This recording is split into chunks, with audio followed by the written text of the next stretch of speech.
नमस्कार, पार्वतीताई रेसिपीमध्ये तुमचं सर्वांचं खूप खूप स्वागत। तर आज मी हे स्मॉल बटाट्याची अशी नवीन रेसिपी बनवणार आहे। तुम्ही याला दम आलू पण म्हणू शकता। तर असे हे छोटे छोटे आलू मला मार्केटमध्ये मिळालेले आहेत। तुम्हाला जर नाही भेटले तर तुम्ही मध्यम आकाराचे पण आणू शकता किंवा मोठ्या बटाट्याचे 2 भाग असे पण करू शकता।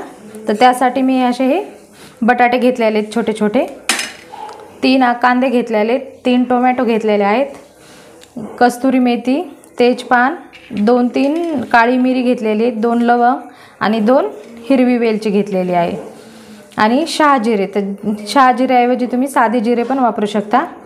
अद्रक, लसूण, कोथिंबीर, लाल तिखट, धने जिऱ्याची पूड, मीठ आणि तेल। साहित्य पाहिलेलं आहे। रेसिपीला सुरुवात करू।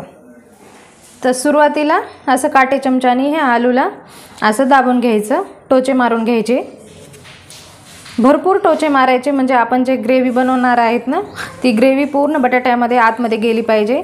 म्हणजे बटाट्याची आपली ही जी भाजी आपण बनवायलो ती खूप एकदम टेस्टी स्वादिष्ट होते। तर त्यामुळे भरपूर असे हे काटे चमच्याने टोचे मारून घ्यायचे। तर अशा प्रकारे मी सर्व बटाट्यांना असे टोचे मारून घेतलेले आहेत। तुम्ही कुकरला 1 शिट्टी पण म्हणजे घेऊ शकता ह्या बटाट्याला, म्हणजे खूप जास्त शिजवायचे नाही। तर आता मी हे पूर्ण बटाट्याला टोचे मारून घेतलेले आहेत। ह्या साईडला तेल ठेवलेलं होतं गरम करायला। आता हे बटाटे मी तळून घेणार आहे तेलामध्ये।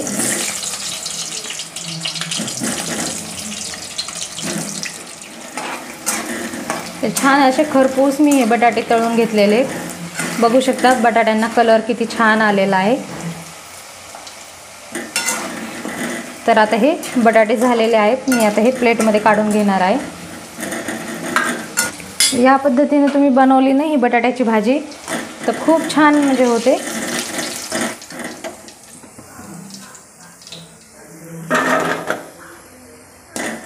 छान असे खरपूस झालेले आहेत आणि नरम पण झालेले आहेत। बघू शकता सहज बटाटा तुटलेला आहे। आता ह्याच कढईमध्ये मी परत कांदा आणि टोमॅटो भाजून घेणार आहे। तर कढईमधलं मी तेल कमी केलेलं आहे। आता त्यामध्ये हे बारीक चिरून घेतलेला कांदा, लसूण, अद्रक आणि माझ्याकडे मगज होतं, मी मगज पण वापरणार आहे। तुम्ही काजू पण वापरू शकता। तर हे छान गुलाबी रंगावर कांदा छान भाजून घेणार आहे। कांदा गुलाबी रंगावर झालेला आहे। आता यामध्ये मी हे टोमॅटो टाकणार आहे। टोमॅटो पण 1 मिनिटभर असा थोडासा भाजून घ्यायचा। तर टोमॅटो पण नरम झालेला आहे। आता गॅस बंद करून खाली उतरून आता हे थंड करून मी मिक्सरला वाटून घेणार आहे। तर कांदा टमाट्याची मी अशी स्मूथ पेस्ट काढून घेतलेली आहे। आता त्याच कढईमध्ये तेल टाकलेलं आहे आणि हे जे गरम मसाले घेतलेले हे तेलामध्ये अगोदर टाकणार आहे। वेलची थोडीशी खलबत्त्यात ठेचून घेतलेली आहे, म्हणजे वेलचीचा छान स्वाद येतो। आता एखादा मिनिट असे तेलावर परतले मसाले की यामध्ये आता ही पेस्ट टाकणार आहे।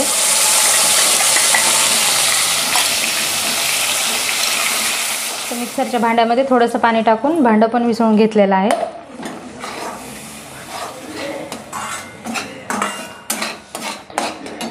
आता यामध्ये लाल तिखट तुम्ही तुमच्या आवडीनुसार टाकू शकता। मी 2 चमच टाकणार आहे। ही घरी बनवलेली धने जिऱ्याची पूड 1 चमचा। तुम्ही या ठिकाणी कोणताही पनीरचा मसाला पण वापरू शकता। आता यामध्ये चवीनुसार मीठ आणि ग्रेव्हीला चांगलं तेल सुटेपर्यंत आपल्याला ही ग्रेव्ही शिजवून घ्यायची अगोदर। तर 5 मिनिट झालेले आहेत। छान असं ग्रेव्हीला तेल सुटलेलं आहे।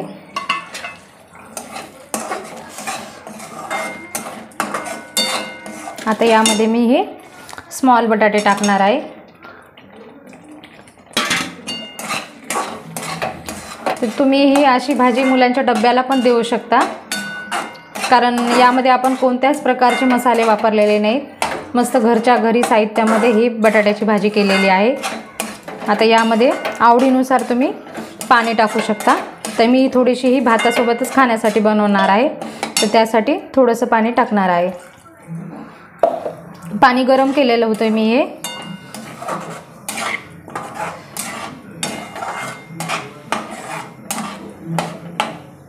मुलांच्या डब्याला जर द्यायची असली तेव्हा त्यावेळेला तुम्ही पाण्याचा वापर नाही करायचा, मसाल्यातच बटाटा फ्राय करायचा। तर हातावर अशी कस्तुरी चोळून घेणार आहे, कस्तुरी मेथी। आता ही कस्तुरी मेथी टाकायची आणि परत आपल्याला 2-3 मिनिट शिजून घ्यायची, कारण बटाटा आपण तळून घेतलेला आहे, बटाटा तेलामध्येच नरम झालेला आहे। पण ही आपली जे मसाला केलेला आहे ग्रेव्ही ही बटाट्याच्या आतमध्ये गेली पाहिजे, त्यामुळे आता थोडंसं 2-3 मिनिट आपल्याला ही शिजून घ्यायची,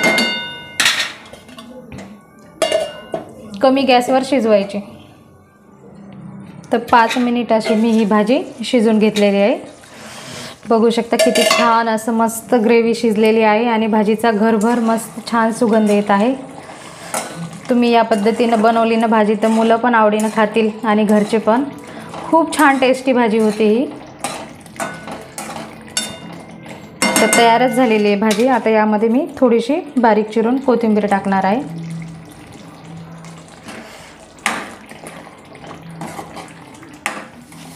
तर तयारच झालेली ही भाजी। आता हे मी डिशमध्ये काढून घेणार आहे। तुम्ही बघू शकता किती छान अशी मस्त भाजी झालेली आहे। कांदा टोमॅटोच वापरून आपण मस्त ग्रेव्ही बनवलेली आहे ही। तर मुलांना तुम्ही अशी भाजी नक्की या पद्धतीने करून द्या। ही भातासोबत पोळीसोबत तुम्हाला आवडेल, तुम्ही त्यासोबत खाऊ शकता। तर अशा पद्धतीने ही भाजी तयार झालेली आहे। पद्धतीने बटाटे पण आपले किती नरम झालेले आहेत बघू शकता। तर छान अशी भाजी झालेली आहे तयार। माझा व्हिडिओ आवडला असला तर लाईक करा, शेअर करा। चॅनलवरती नवीन असाल तर चॅनलला सबस्क्राईब करा।